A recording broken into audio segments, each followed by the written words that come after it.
Welcome everybody to this month's coordinators meeting for gifted and talented education. We're excited to have you here, and as always, we just appreciate you taking a moment out of your busy schedules to learn and grow with us and together. I'm Levi Patrick. I'm the Assistant Deputy Superintendent for Curriculum and Instruction here at the Oklahoma State Department of Education. And of course, I said here at the Oklahoma State Department of Education, but I actually haven't been to the Oklahoma State Department of Education in a while.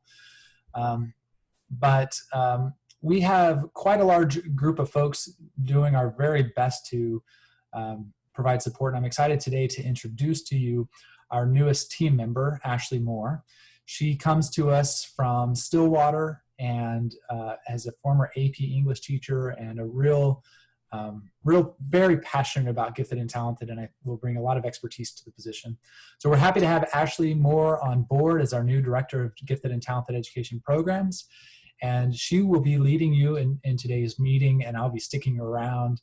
And all of us here at the State Department are just happy to have her on board. So I'll let Ashley take it from here.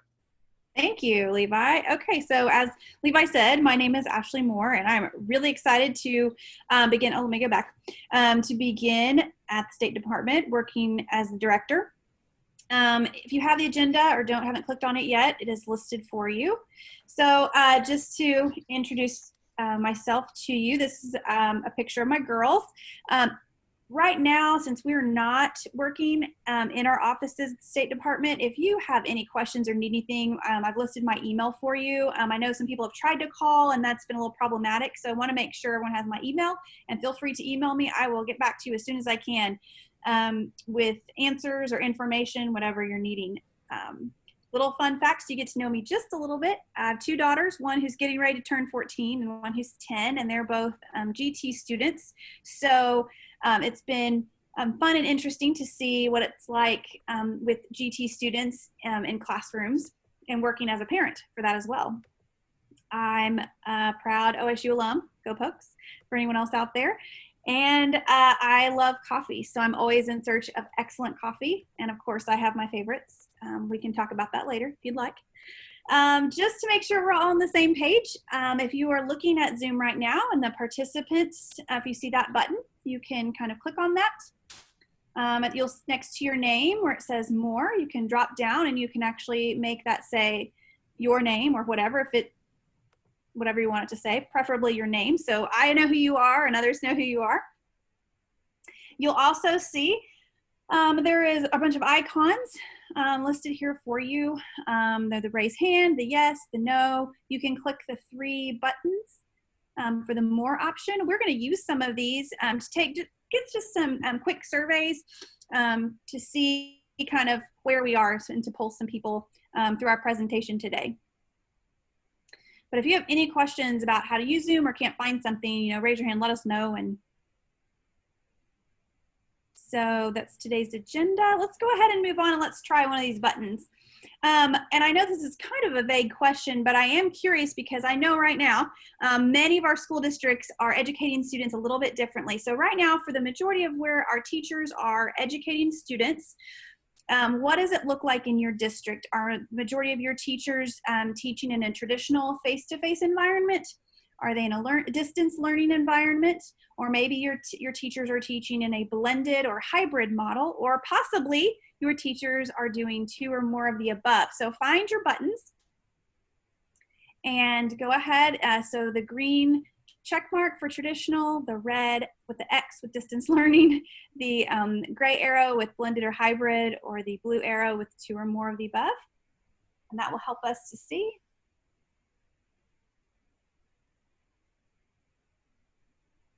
Okay, so we have a lot of people in traditional face-to-face, a lot in the two or more category. So we have a lot of teachers who are probably doing a lot of extra than they're used to.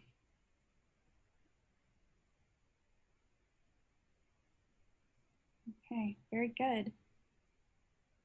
We're up to 14 in the two or more of the above. Anybody else? We'll take another second to see if anyone else wants to participate. Great, so we have, just in case you're curious, 7 of us who are schools are whatever, teaching in the traditional face-to-face, 5 in distance learning, 4 in the blended or hybrid model, and 15 who are doing 2 or more of the above, which is a lot, I know right now. So it kind of, that is a great way to see. We're going to talk about that later. I think you'll see how that kind of is informing what we're talking about today. So I want to kind of take care of some business first before we get into the rest of what we're going to talk about today. The first is, if you need any guidance on upcoming due dates, we've put out some information, but I want you to know that that's available to you. So you can click on the Here button, and you can download the guidance for GT coordinators that we've put out. It was in our newsletter. And if you click on that, you will see it gives you more specific information about due dates. Our September 15th, which is already passed, but that's to get the local advisory committee together. The October 1st, and it talks about the October 1st due dates, and of course, October 15th.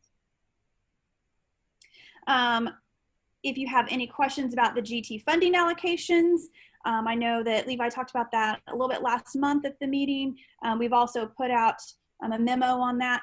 You can click the Here button and see that. Just a note, we've had several emails about single sign-on and when those reports will be ready. Those should be ready to go Monday, September 21st is what we've been told, in case you're ready to start completing those GT reports. And so that's our hope. That's when it should be up and ready. I think I'm right on that, Levi. Okay. All right. Are there any questions at this point about this slide? I know I breezed past it. Hey, it was super fast, Ashley, but perfect in my opinion. But I added the links right in the chat box, and lots of fun and just exciting reading for people there behind those links. So make sure you take a minute to check those out. Definitely tell I want to get to the good stuff, right? Rather than stick to the due dates and those kinds of things. But I don't want to rehash anything that you already know. So please feel free, and definitely send us any questions that you have about them. I'm happy to answer those at any time. All right, well, I'm going to move on, if there are no questions, to talk about the local advisory committee meeting. I know several of you are talking about or setting that meeting date, and you're looking at that. So first of all, I want to revisit for a moment the goals of the local advisory committee. There are 3 goals kind of outlined. 1, to assist in the formation of goals for your gifted and talented education, to develop and review the gifted child education plan, and to prepare the district report on gifted and talented child count. Okay, so we've included, first of all, the GT coordinator guide. So there's a link there. You can go and see these goals. You can, that's exactly where I pulled this information. You can also download the gifted and talented child count, the checklist. I know several people have emailed us saying, what is this checklist? Where can we find it? There, that checklist is listed for you. That can help your local advisory committee. But I think it's nice for our committee to kind of know that this is their goals. And that way, when you meet with them, you can, as you're setting the agenda, you can use this to help you with that. I want to, because I know we're all in this unusual school year, right, with COVID, and I do want to take a moment and talk about how we can use our local advisory committee to our benefit this year. I do think that, I know a lot of schools are looking at, well, how are we going to identify our students? What about that timetable? What about the matrix? And are kind of for the first time realizing that maybe some modifications need to be made, or maybe we need to look at this closer, because that's part of what's in your gifted and talented child, your plan. And so it's a good time for that committee to look at this. So there's an activity I've linked here. We're going to click on this. And I want to look at it for just a second. Sorry, it's taking a second to get there.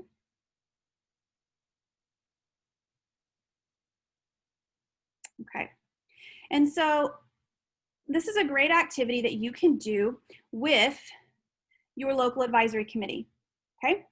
Shouldn't take you more than probably 20 minutes, maybe 30 minutes to do, but a great way to get everyone on the same page and to really look at what are our goals, and then how can we modify these goals or modify our plan to really meet our needs where we are right now and honestly for the future. So just to kind of walk you through what you can do and how to use this, the objective is based on the two of the three goals for the committee.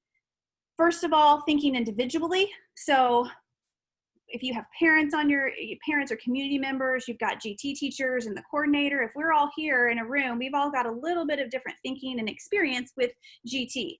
And so we can talk about really this looks at two things. One, how do we measure success? And number two, how are we going to identify our students equitably? And you can think about that, how do we normally do that? Or you can also look at how are we doing that now, either pre-COVID or during COVID. But getting some basic thoughts written down first helps us to establish a foundation of where we all, our backgrounds and where we come from. I've listed two articles. They're short. I've linked them in this document for you. We won't go there today, but there's two short articles that I think will help to establish kind of why we're having this discussion and where this discussion can go. So that way, when you are working reflecting with partners and kind of going, what are the key issues when we're looking at measuring success for our GT students or our GT program, you kind of have a foundation, a basis to talk about. Also, you can identify key points from the article about equity and identification. Reflecting on those articles will then lead to having a whole group discussion. And really, that's kind of the point, is looking as a committee on how are we measuring success and how are we identifying our students equitably right now. So this gives you 4 questions to look at for these 2 different topics based on our experience, based on what we've read to have a foundation. How does our district do well at this? Where are some ways our district can improve? And hopefully this highlights some areas, wow, we didn't think about this. Or wow, this was kind of a blind spot. This is an area now we didn't realize was an issue. And now because of COVID or whatever the case may be, the way we're learning right now, it is an issue. And so that will help guide your discussion so that hopefully you can take action as a group, and this will inform your agenda or form your discussion for the rest of your meeting on what actions do we need to take? Does this tell us areas in our plan that we need to modify? And just in case you need it, I've listed some additional resources for you. The NAGC programming standards, which are always helpful as a guide in case you need them. A background discussion of equity and gifted education in case you have anyone who's unsure of what equity means for education. And then I included a glossary of terms from NAGC, the National Association for Gifted Children, because in case some of that language comes up, acceleration or compact curriculum or things like that, you can have those discussions and look through that. So that is the activity. You're not required to use it, but it's definitely there to help you in case you do need it. So any questions at this point?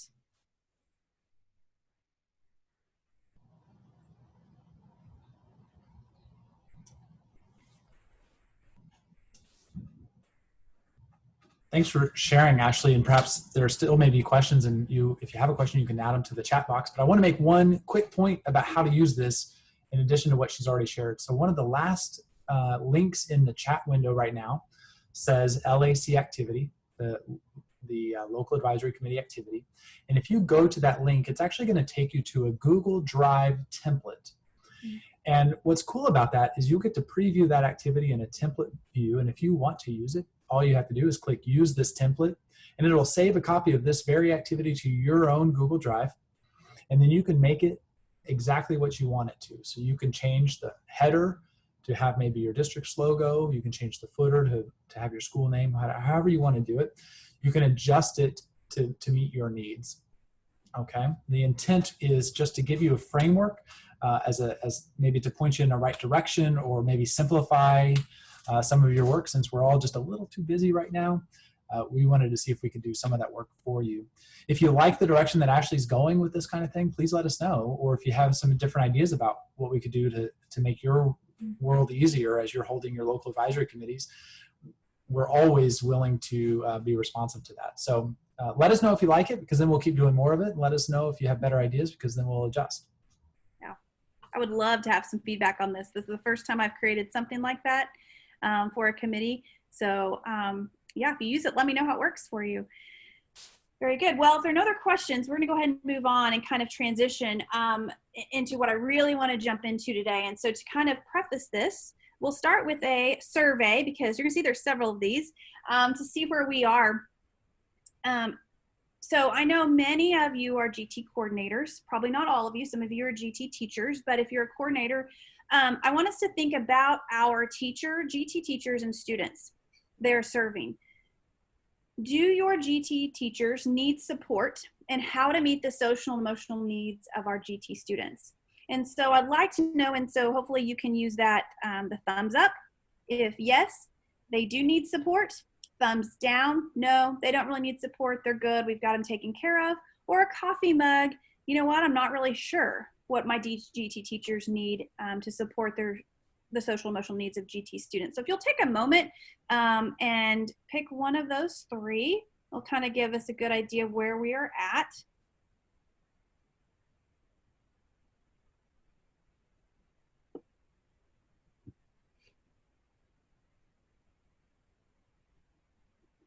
Very good. See a lot of people with the yes, they do. They need lots of support.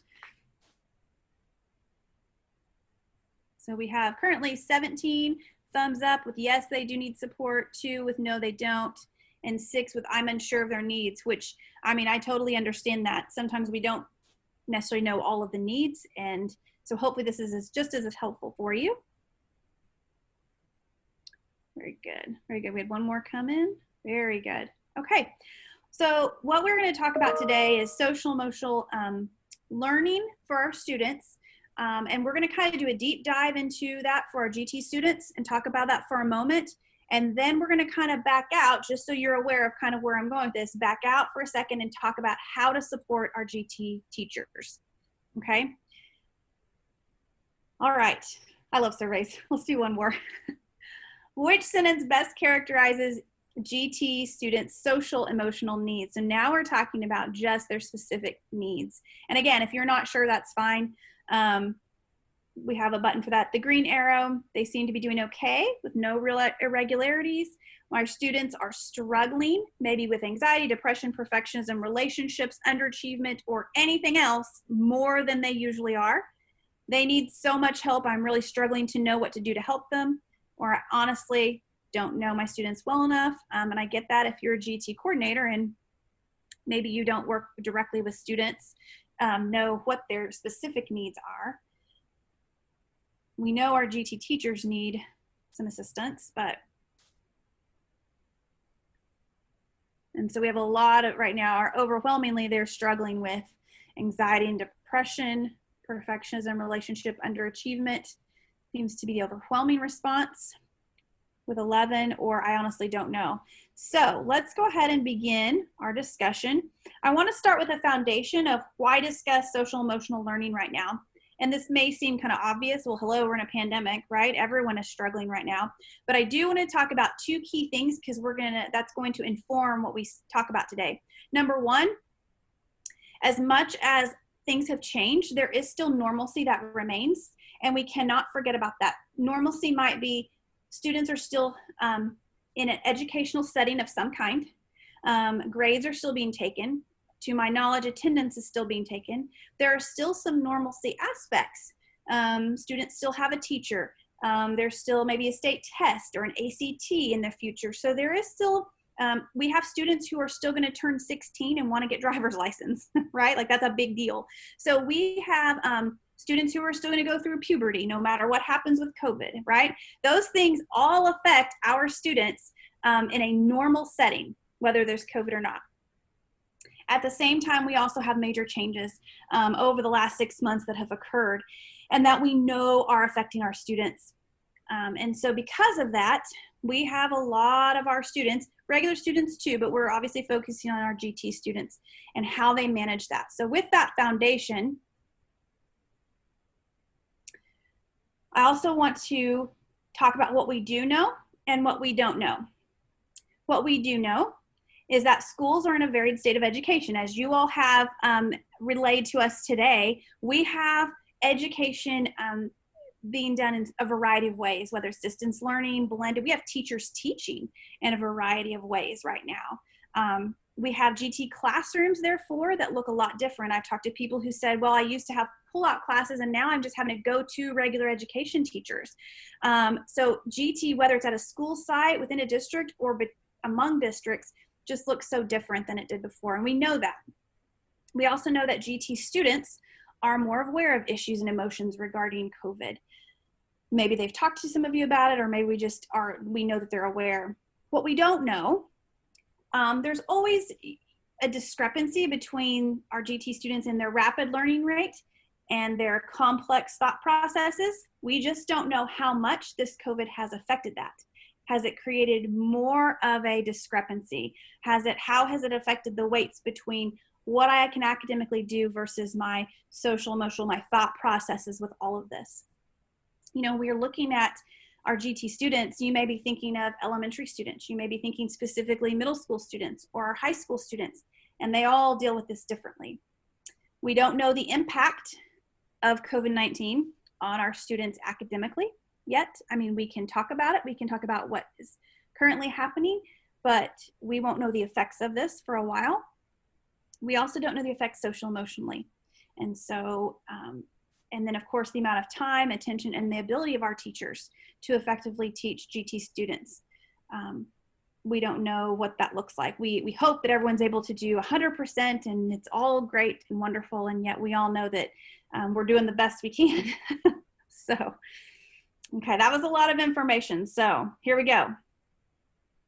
There are 3 approaches I'd like to talk to you about today, and we're getting ready to get into some class participation, so that way we're not all bored.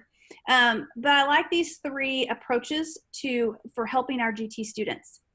These 3 are not just choose one. You could choose a multiple approach to this, but I like that they all address the concerns with our students in some way. And so let's talk. They're proactive, reactive, and integrative approach to social emotional learning to help our students.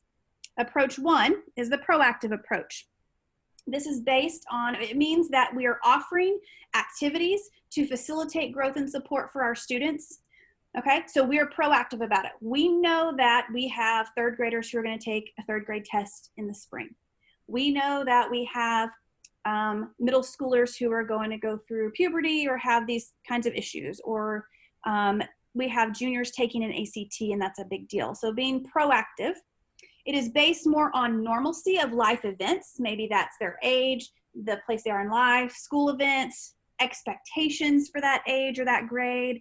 But it is very much based on the fact that we know there's normalcy and then we've had some change. So how can we be proactive and think about, wow, this is going to be an issue when we get to this? So this can be discussed. A proactive approach can happen at the administrative level. It can happen with counselors. It can happen with teachers. But it oftentimes could be a broader help to our students than just individual. So it could be for larger groups of people. And this is great in a school setting if you know, wow, all of my GT students are going to have to do this, or in this classroom for maybe it's a pull-out classroom. So if you are in your agenda, and I think, let's see. Levi, do you have that? Do you want me to pull that up?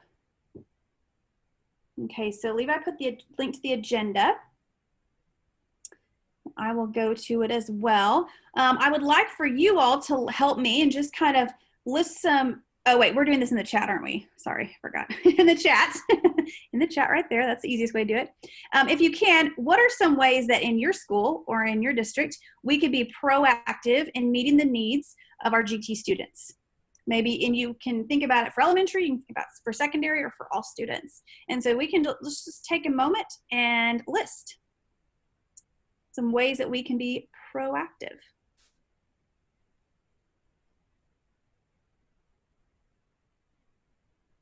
And you can just list that right there in the agenda or in the chat if you want to.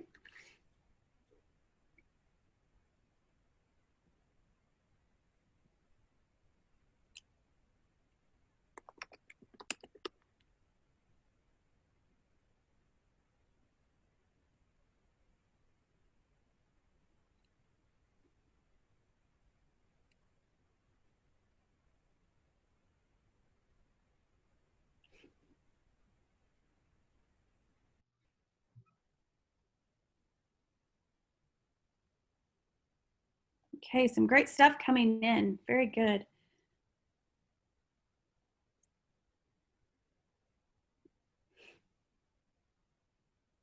Very good. Yeah, I like the morning meeting time as a way of thinking about raising issues before they happen, making them visible. Thanks, Todd. Is that a thing that you guys are actively implementing right now to address new issues? Yes, our elementary virtual classes also have a morning meeting time at the beginning of their first lesson, just as a part of processing. Love it. As someone who taught high school for so long, I agree with Gail. Letting them know, those secondary students know about fee waivers and when that ACT is and how to do all of that. That seems like it would be so easy, but especially now, getting that information out and ahead of time, really important. Oh wow, built-in affective lessons in your scope and sequence. Gold star, Lene.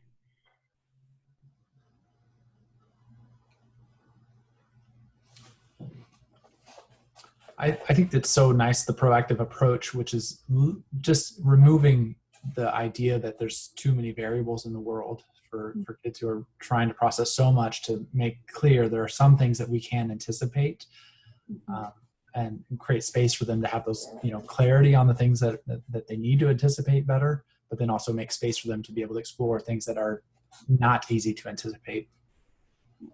Very good.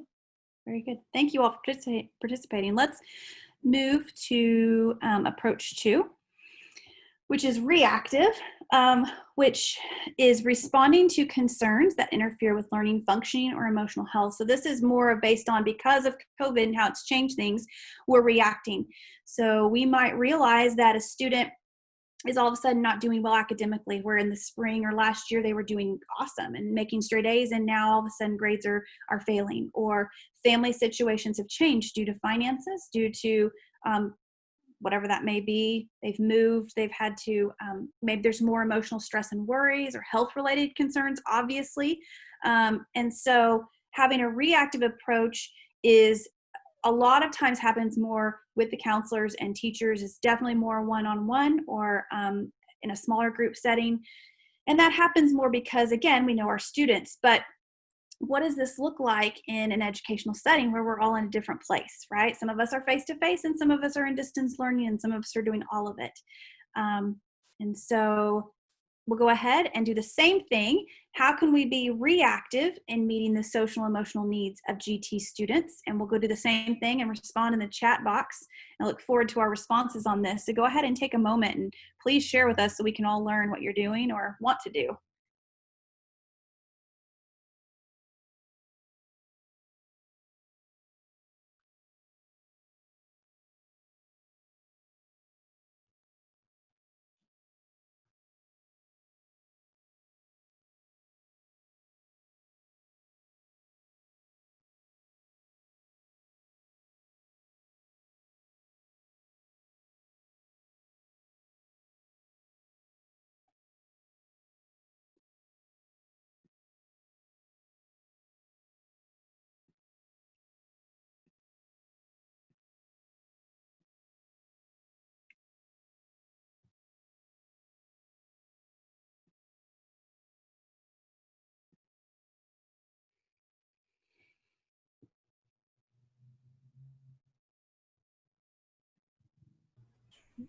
So it seems like this one's a little quieter, and I hope that people might think about ways in which they're, when issues do rise to the occasion where they need to be dealt with, how do we, thank you. There's like a warning sign or that you feel in the gut. What is the way in which your school or your teachers have kind of institutionalized a response process? Mm-hmm. Is there a way for those issues to be raised and made to the counselors, for example, or maybe they inform new morning meetings, as Todd had discussed about that. Maybe there's a way to both be proactive and reactive with morning meeting solutions.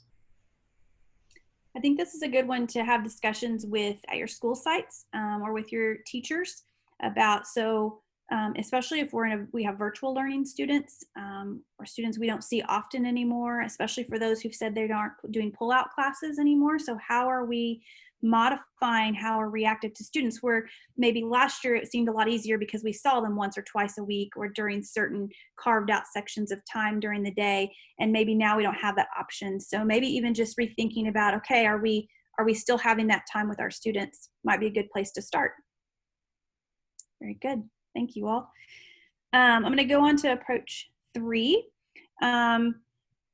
which is the integrative approach. And this is where it is included support in the regular classroom activities, and not necessarily regular classroom. It could be in the regular classroom, but in the GT classroom. But it is, as a couple of people have already commented, it is part of the curriculum, right? So whether it's through language arts or whether it's through whatever history or whatever we are talking about, and reflecting and responding to these things, so that the social and emotional aspect is brought into it almost seamlessly, where students wouldn't even realize we're focusing on it. It wouldn't be a, hey everybody, today we're talking about COVID, but it's seamless as part of the assignment or of the day's activities. It is based on the premise that teachers should know their students best, or do know their students best, and know how to combine the elements of normalcy versus the changes in everyday activities and assignments. So I'm going to go ahead and give you a chance to do the same thing that we've been doing. How can we be integrative in meeting the needs of GT students? So if you are already doing this or know of a good way to do this, we would love to hear from you in the chat box.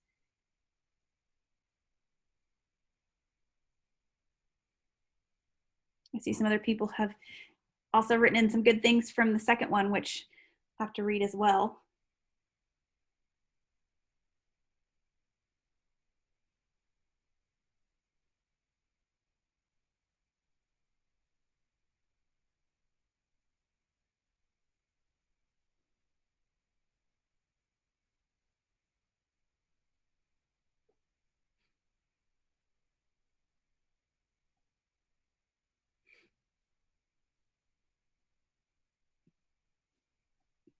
I can give another example, yes.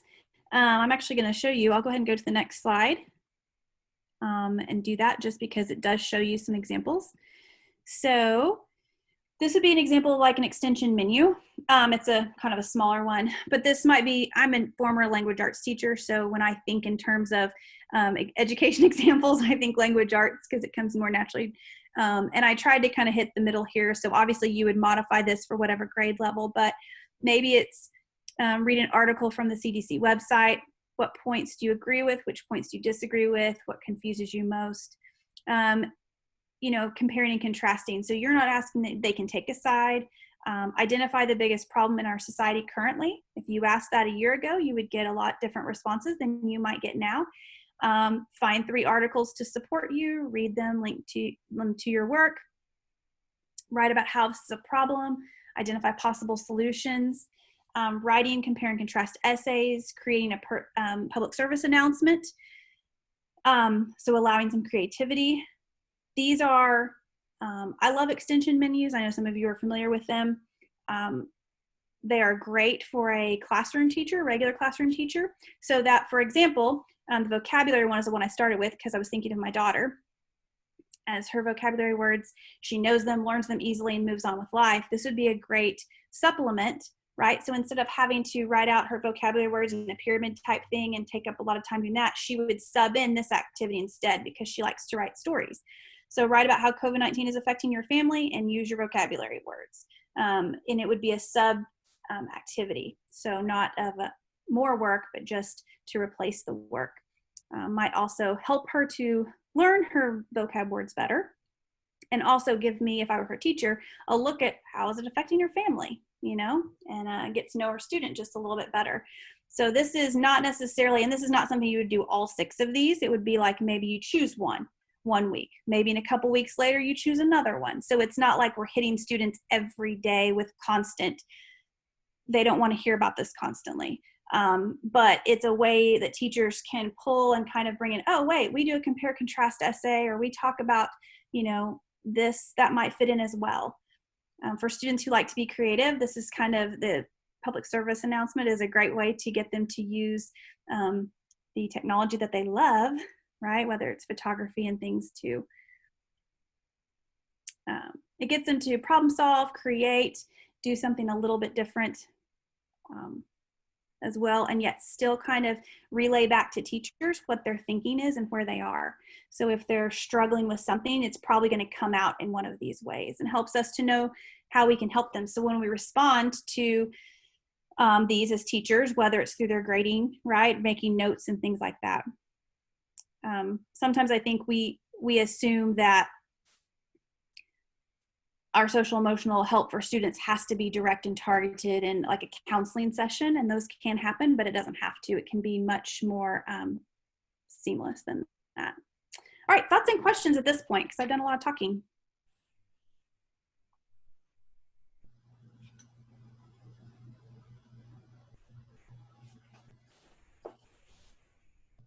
I have a clarifying question, Ashley, on these examples that you have here as the extension menu. Actually, it's like maybe two parts. So like one is that you said that there's an example where a student or maybe your daughter could like sub these in and out of their existing assignments. Could you just describe that process a tiny bit more? And the second thing is, are there other like ideas, maybe like how students are identified that might inform what kinds of prompts you give here? So let me start with your first question. Yes, my daughter loves to write, and that's part of her giftedness is in the verbal aspect. And so she, like, if I were her teacher, giving her some of this, of course, these are more writing heavy, right? And even whether it's letting her choose one, hey, choose one of these, or saying, hey, if you want another option for any of your vocab work, you know, they do vocab is every other week, they have something due for vocab. You know, this would be an option for her. And so instead of doing the write out your vocab words in a pyramid, you know, 10 times each or whatever it is, you're welcome to do this instead and get the same grade. So it's a sub option. So it allows her a little bit more. She doesn't have to choose it. She's got student choice on that. And she gets the voice, which I think is really important, that she gets to, she's not told, you have to write a story about it, kitty cat, you know, it is something. And because we know that our GT students are more thoughtful, and these kinds of things, a lot of times, especially the elementary ages, they may not be asked at home what they think about it. There may not be discussions. This allows them this avenue to have these discussions or to get things out of their head if they need to. Does that answer your question? One of them. And the second question, I cannot remember what you asked me.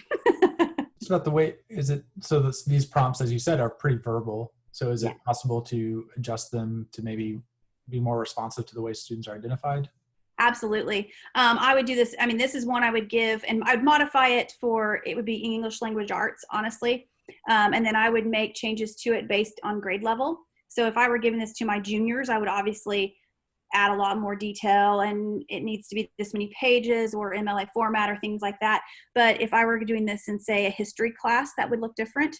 So I would include different elements, maybe that either meet history standards, or if it's for biology and I'm looking at the CDC website, I would want to include something different.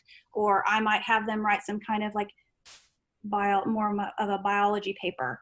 Maybe it's looking up something specifically on the history of the CDC. I mean, there's a lot of other things that I would definitely think you could use depending on the subject. I can't speak to math very well, but with a lot of stats and numbers out there, I would think that someone could come up with something about looking at those depending on the grade and the age of students.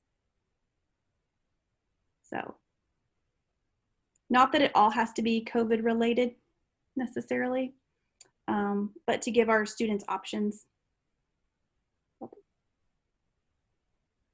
Any other questions? So I think now we can go to the agenda, if that is correct. And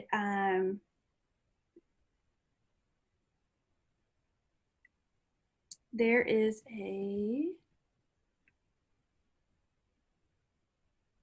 so if you're on, sorry, let me get there.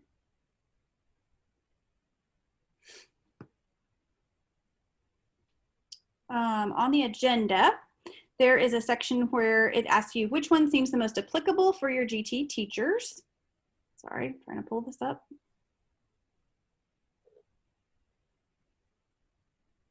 So here we are. which approach seems the most applicable for your GT teachers, and you can cast your vote by adding a plus sign to which one. Maybe you like more than one, but we'd love for you to at least put an X or a plus sign by one of them that you prefer. And of course, out to the side, you'll even see it ask a question, why is that one you think the most applicable for your teachers?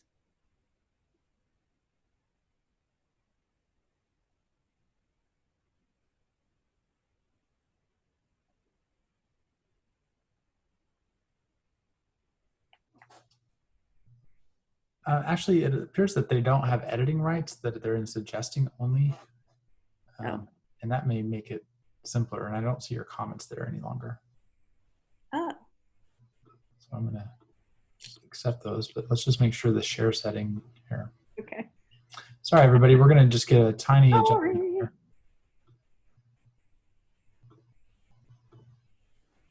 Here, I can fix that. Okay. It should be ready now. Sorry. You'd actually be able to now type a plus or Yes. an X, and we're going to we have some prompts that were meant to be there, and I think somehow they got closed. So I'm going to re-add those. Sorry about that. Thank you for your patience with me.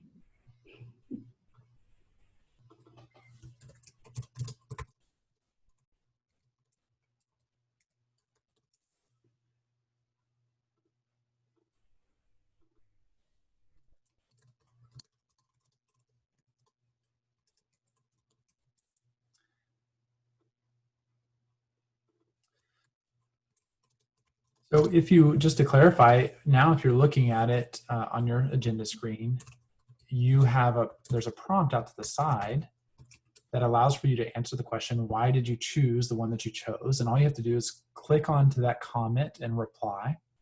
And that way you can have a kind of a discussion in line. And actually you may have to just slide over on your screen so they can see that commenting feature. There we go. Gotcha. Sorry. Right over there. There we go. So if you would click on one of those so we can see how to respond to it too.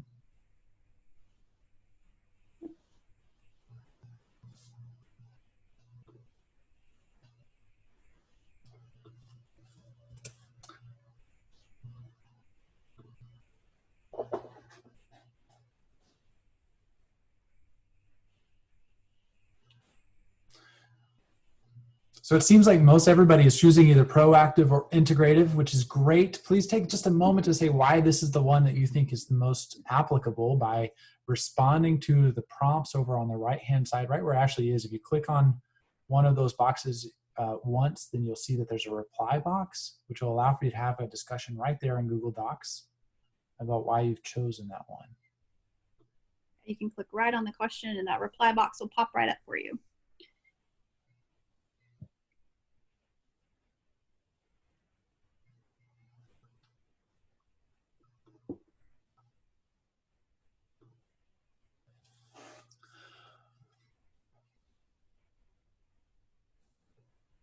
I like to think that people are spending a lot of time constructing their ideas carefully and proofreading them before they add them to the document. Thanks, Amy. Amy, I totally agree with you. I love giving students voice and choice. Those are my two things. The more we can give them a voice and the more we can give them choice, I just feel like we're just helping them in so many ways. So totally agree with you.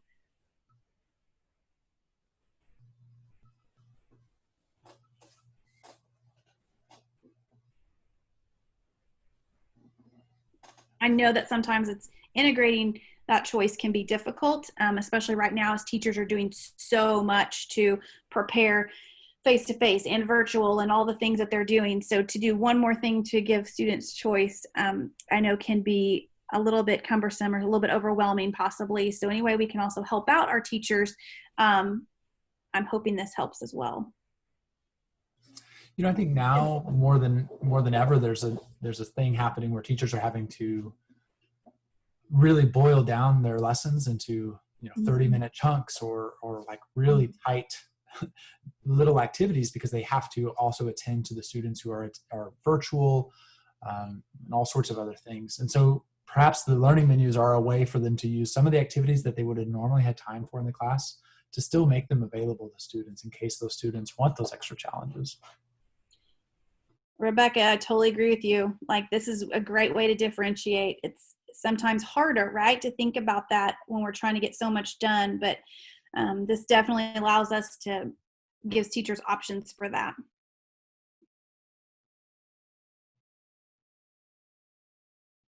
Very good.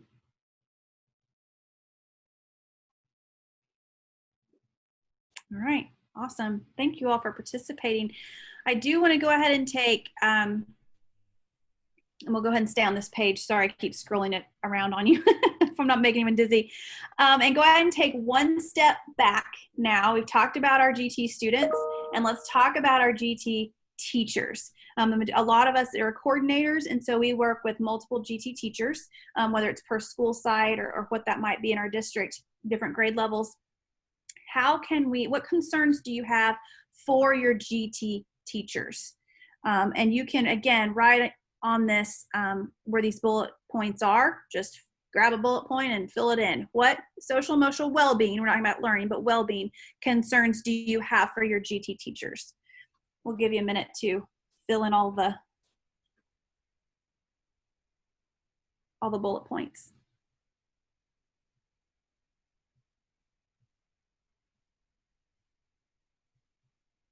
You know, I'm still noticing that some people are in suggesting mode, which is odd. We've given you guys permission to do it. So let me just remind you, Ashley, can you scroll up so you can show them where the edit or suggesting option is in the top right-hand side of the Google Doc? You might have to drag your screen share box over there. Okay, are you talking about right here? I can't see where you're showing because where your screen share is. Yeah, keep scrolling all the way up. There. So everybody, if you look at Ashley's screen, do you see where it's got that little pencil on the top right, on the top right? That one right there. If you click once on that, you have a couple options, and we want to make sure that you're in editing mode rather than suggesting mode, and that will make sure you're actually editing the document. So just in case yours is not in editing mode, please take a moment to do that, okay?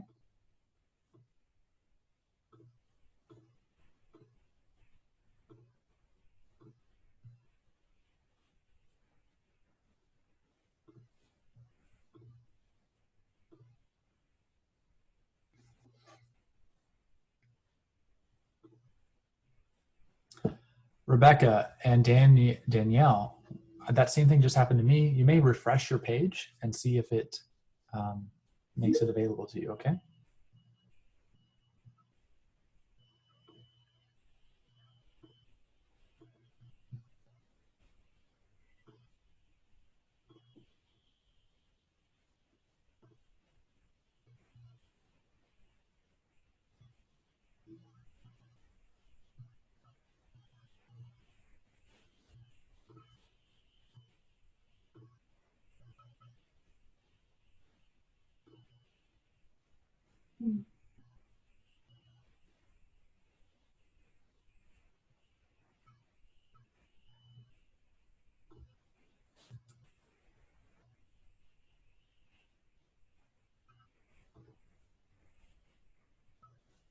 We'll give you another 30 seconds or so to finish up.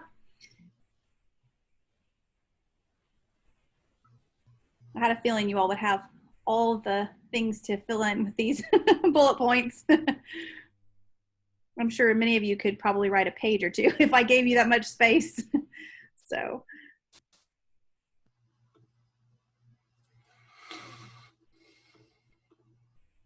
And I greatly appreciate that. That means you know your teachers well, and that's definitely important. So.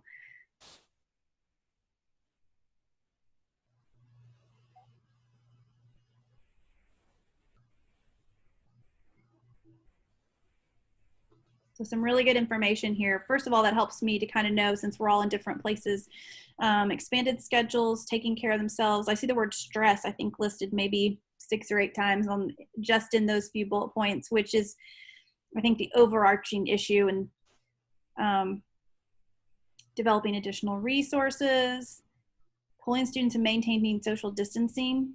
It's difficult. Yep. Very good. Thank you all for participating in that. I'm going to go back to our slides for just a second to finish up here.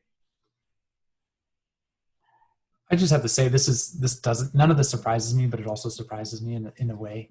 We know that people have a lot on their plate, and so we want to meet them where we are. So I think collectively we need to all keep finding ways to simplify that path for our teachers, provide them, I think they're overwhelmed with like resource fatigue to some extent too, but make very, very simple actionable items so that our teachers can take first steps in the direction that we want them to go, which is to meet kids where they are and serve them in this way. So there are definitely some things that we can do together to do that, to simplify their work.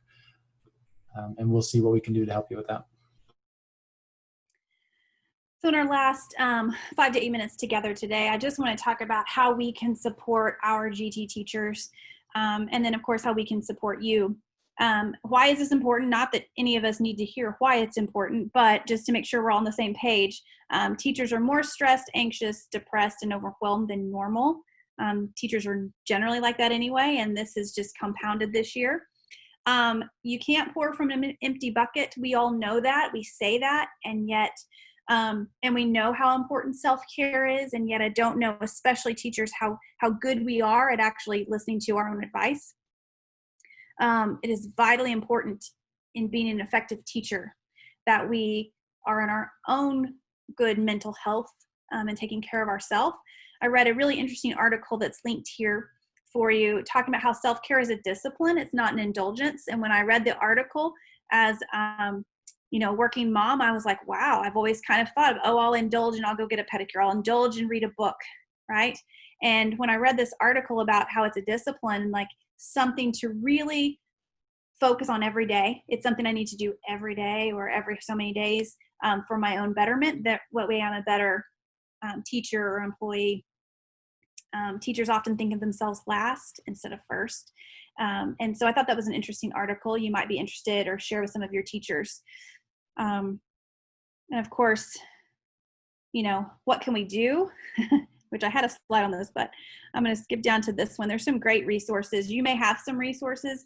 I was in a deep dive into the American Institute of Stress. So they are posting daily, if not multiple times a day, about quick and easy tips on how to de-stress, things to do. And these are two that I pulled from the American Institute of Stress, and then one that was specifically targeted to teachers. And many of them have the same kinds of information in them, but I thought they were good. The idea of breathing, taking 5 minutes to do deep breathing. I don't do that often enough, but it talks about stress management, coping skills, how to relieve anxiety, even things as simple as saying no to people, or maybe turning the TV off and going to bed 30 minutes. Or there were some very simple things I thought I could easily incorporate that, but I've never even thought about that before. I thought I needed to do this, or I've always done it this way, therefore I need to continue. It is definitely worth a look at some of these resources to see, how these best help our teachers, and not just send it to them, hey, read this and listen to it. I think the key, we talk about our students, and you all have even said in our chats today, knowing your students and talking to them, asking questions. That's the number one thing we can do with our teachers as well, is having a good relationship with our teachers where they feel like they are supported and they are heard. And it may be as simple as, how can I take something off your plate today? Or what is the biggest challenge you have this week? And what can I do to support you in that? Sometimes just asking specific questions rather than just, hey, how's your day going, really does help. And so sometimes establishing those relationships. Some of our GT teachers in our schools, I think, feel like they might be alone, especially if they're the only teacher in the school, having their kind of responsibilities and what they're facing. So just something to think about. I know that you all have, I'll go back to this question. You all have good ideas on things you have done as well in the chat box. If you would like to, what can we do? What can we do as GT coordinators to help our GT teachers and support them? If you have any great ideas, please include them in the chat box, because I know we could all learn and would help all of us. So go ahead and take a moment to do that.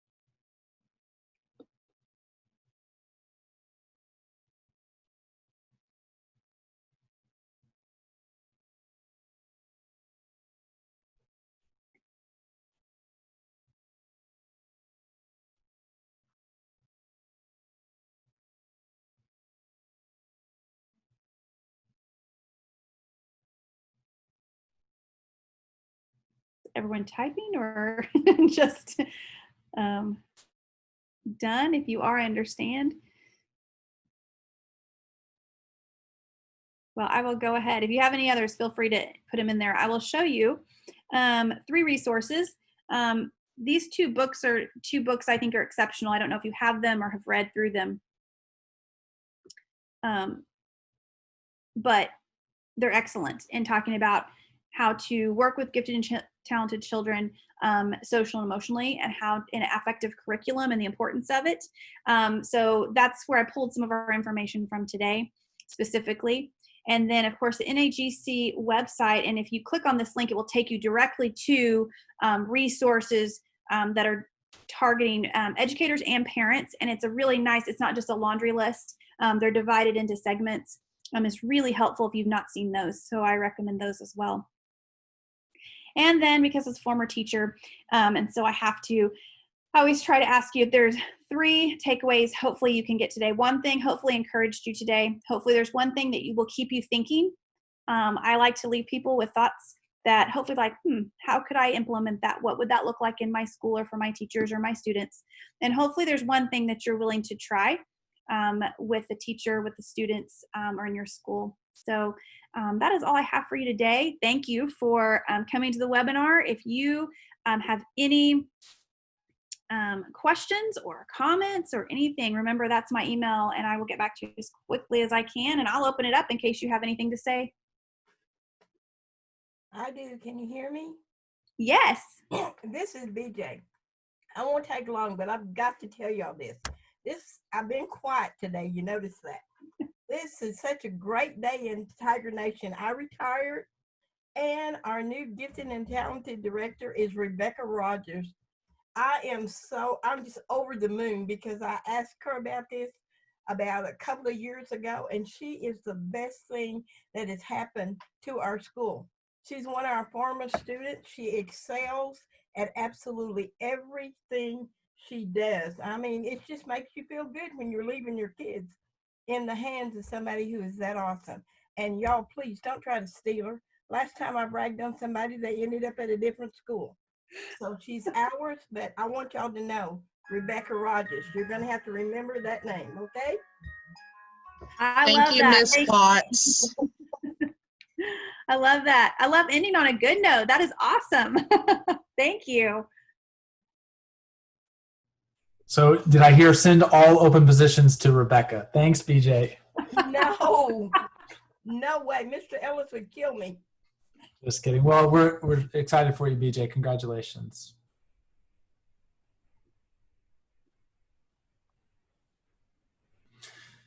Well, thanks again, everybody, for coming. We'll stick around for a few moments in case you have a question that you may not want to raise for the whole group. We can be here for a moment or two after.